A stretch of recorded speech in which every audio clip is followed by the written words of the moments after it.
Hello and welcome back. This is the continuation of our previous part on talking about teachers. Yeah, we got up to the headmasters and headmistresses and deputy heads. So yeah, Mr. Ollinson, he had his own unique teaching stance. He was a very, very articulate, very. Mr. Ollinson once said to me, and I still laugh at this.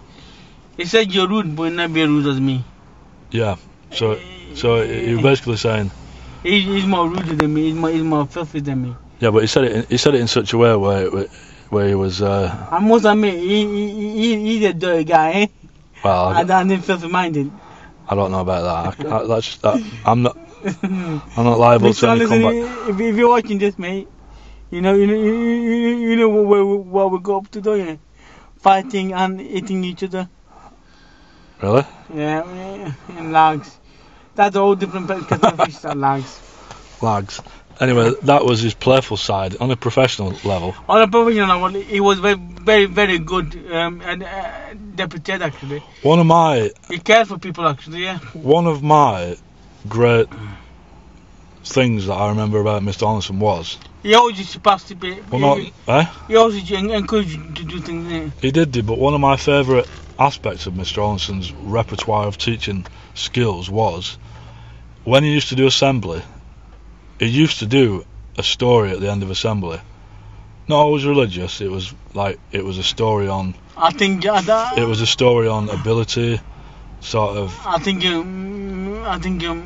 No, what the point I'm getting. That's O'Gara. No. Well, you might have done it, but I remember Mr. Ollinson. He used to tell a story and then after it. Connect it to one of us.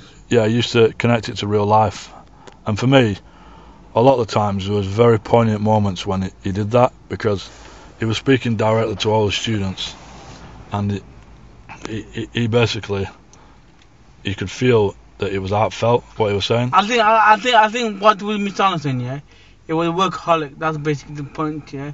Yeah. He cared for people. Like I say again, I don't know if everyone being paid too much on him, but he did care about his job, and he no matter what he said to me, he used to listen and he used to encourage you to do things your way. Yeah, very good teacher. Very good teacher, so well done, Mr. Ollinson. Right, we'll go on to Mrs. Higgins next. Mrs. Higgins, I suppose she had her own way of teaching. She was a very good teacher, by the way. Very strict, but very fair. Yeah. When we first went there, she used to be. I don't think she was there initially. There was a deputy head called John. What was his name? No. She was joint deputy head. Yeah, joint deputy head. And then, back in the day, in the early days, in the 90s, she was very, very strict. But that's the good mark of a leader. And she did go on to become the headmistress rather. And she had very, very good leader qualities. She mellowed down a bit after, didn't she? She what? She became calm after she went that strict. She mellowed out, yeah, but her authoritarian style was indicative to that of a very, very good manager, and she would do very well outside a school. No. Let's go out. Okay, talking about authority, yeah. Yeah. One of the best teachers, headmaster I've seen, and most caring. I don't know why. You know Mr. O'Gara. Is it John O'Gara? John O'Gara, yeah. Mr. John O'Gara. Now, when he came to the school, right, yeah, he changed everything. I mean, people didn't like him, but he was a good friend and a good headmaster, yeah. He took time out for you, and I mean, he helped me out quite a lot out, and I told him personal things I'm going to tell anybody else. So, in a way, he has a big impact on my life. He once said to me, when you die, don't leave any money in the bank. That's what I'm going to do.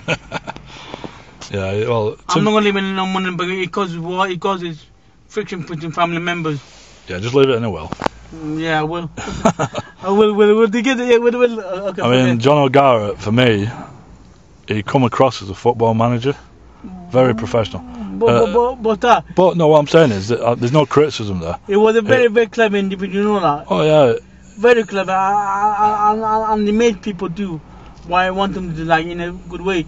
Like, he would say, do you want to do that, please? Oh, yeah. And people would do it then for him. He never coerced anybody. It was always... he always gave people a gentle push because he wanted people to strive and achieve things. A very good person. Now, Mr. Robertson. Well, Mr. Robertson, In my eyes, he was good, but go on. he was very strict at the same time. And Well, I mean, I can still remember one time when when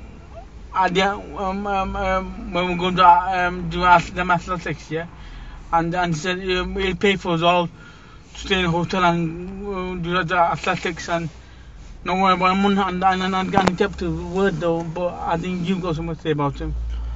yeah, to be quite honest, you know, I'll open the dirt sheets here. I didn't like the guy at all. I thought he was downright out of his league in that job. You know, when we first went to Parkdean in 1990, that's when this Mr. Robertson was the headmaster. One day, he got me in the office. I'd apparently been having a slight misunderstanding with Paul Harrison, and he said to me, "This is Mr. Robertson." He said to me, "You wouldn't last 2 minutes in a normal school, you know. Would you want me to put?" He says so, because I think there was a misunderstanding that I was what's the word, bullying Paul. But no, then it come to light that I wasn't bullying him.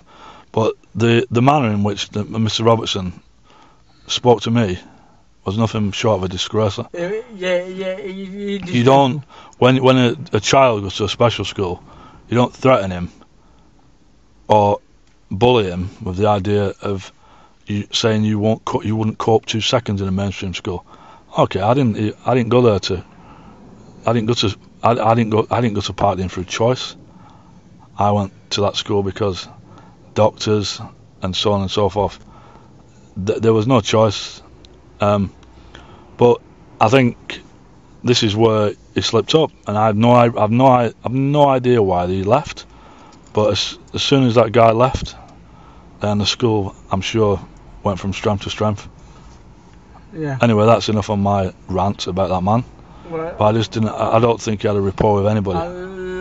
Let's move on now. Let's move on to Mr. John. Now, do you remember Mr. John? Mr. John, was that his first name or his second name? That was his second name. What, he might have been called John. John, yeah. Yeah, Mr. John, he was the deputy head, wasn't he? Yeah, he was in 1990. I think, yeah. Now, going back at least a couple of 500 years, feels like anyway. Mr. John, he used to have 56 plates of food every day. Yeah. Do you remember that time? Yeah. I mean, that we didn't know food, but he had all our food. Yeah, in the early years in Parkdean, we had massive plates of food before they became rationalised. No. We didn't, but he took all our food. Yeah, he did. I think well, basically what happened, he'd have a big pile of food, he'd eat it, go up for seconds, he'd eat that, sometimes go up for thirds, but more often than not, always go up for fourths. Now, to be honest, yeah, I don't know why he ate all that food. Maybe he was trying to save at home and eat at home. Yeah, but all respect to Mr. John. Nah. Mr. John, if you're listening, mate, you did a good job with us, and thank you very much for being there for us. Yeah, we appreciate the endeavour. Yeah, even though we were hungry. Yeah, we're hungry. But yeah, we appreciate you as a person and a teacher. Yeah, on a professional level. We'll just quickly talk about Lincoln Porter because... Yeah, Lincoln Porter, man. What about Lisa Stacey? Lisa Stacey and Elaine Walker. Elaine Walker, yeah. Lincoln Porter. Now, Lincoln Porter was a good guy. I mean, even though we were assistant, we used to call him Porter because that was his lads that do that. Yeah, he was one of the lads. In essence, he was a porter of the school, and he was one of the lads.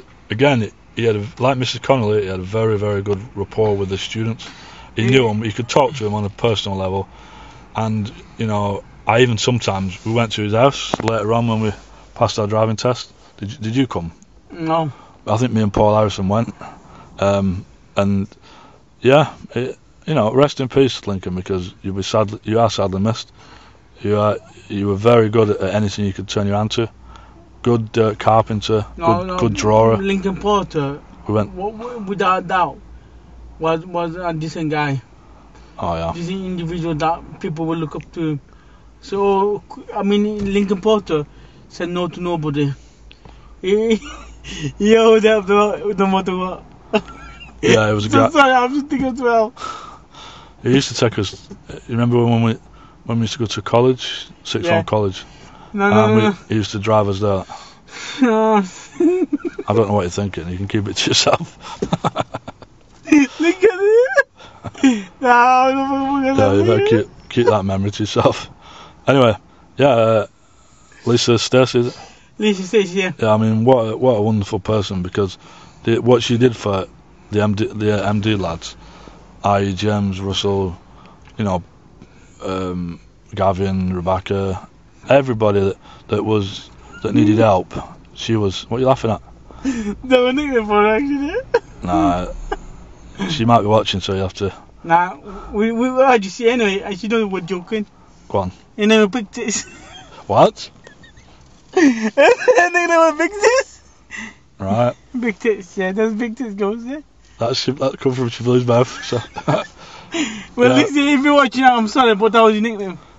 What? Do you mean like with the likes of Russell? Yeah, it was like James. Yeah, I know. Yeah. Right. Yeah. Well, apart from a large slavage, she was very. She was. Eh? You can't stop laughing on this. What do you think of this? You think of a nickname, don't you? Well, you do, yeah. Nickname by nature, nickname by real, isn't it? Don't know. I've lose the will to live here with you. Who else? Quickly, Elaine. Elaine Walker. Elaine beat me at pool, and she was very lucky that year because you was the referee, and I'm sure you were complicit with her. No. With Elaine, you two conspired to beat me. Well, if that's what you're thinking, well, that's fine.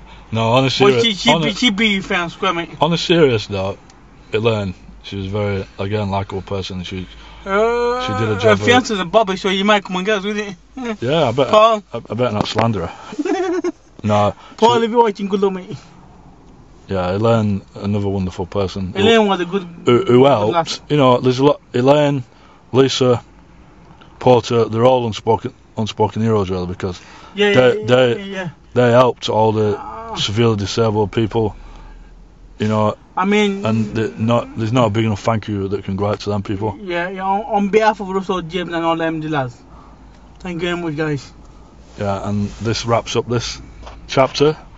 We'd just like to thank you again for listening, and anything to say before we leave? Yeah, I would just like to say sorry in advance for being rude to people. In advance, what do you mean? We're going to be rude in the No. next chapters?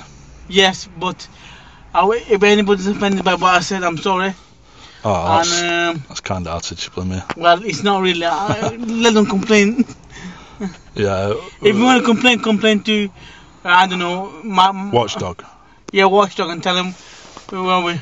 But anyway, on a serious note. Hang on, go on, quickly. On a serious note, thank you for listening. And this is all a bit of fun. So if we're offending them, but we are through this story. I don't think we're offending anybody, but I mean, my only rant at Mr. Robertson, and that was justifiable. But apart from that, just to wrap it up, every other teacher, every classroom assistant, every helper, every dinner lady, all made up an atmosphere, an environment which made Park Dean a success.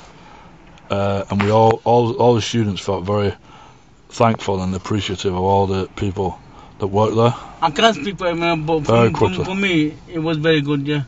Okay, right. Bye now. Thank you very much. Take care of yourself Bye. and each other.